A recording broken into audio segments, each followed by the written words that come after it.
First உன் டைரியில எழுதி வச்சுக்கோ, ஃபீல் த பெயின். ரெண்டாவது அடியில ரொம்ப பெருசா எழுதி வச்சுக்கோ, but feel the pain but don't suffer. Feel the pain,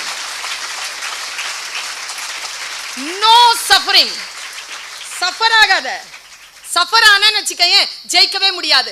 அடிபட்டுச்சா, just feel the pain. ஐயோ அம்மா, என்ன பண்ண போற? அடிபட்டுச்சு, துடிக்குது, துடிச்சா just feel the pain. Pain இருக்குதான், இருந்தாதான் நீ உயிரோட இருக்கிறன்னு அர்த்தம். அதுக்கு அடிபட்டிருக்குன்னா உனக்கு வலிக்க தான் செய்யும். அதை டிஸ்டர்ப் பண்ணா உனக்கு வலிக்க தான் செய்யும். வலிச்சு வலிச்சு மடிச்சு மடிச்சு மடிச்சு மடிச்சு கொண்டு வந்து நிறுத்தினா உலகம் உன்னை அன்னார்ந்து பார்க்கக்கூடிய மிக உயர்ந்த நிலைக்கு நீ போயிருப்பாய். பல நேரங்களில் நாம் பயப்படுவது வலிக்காக கூட இல்லை, வலித்து விடுமோ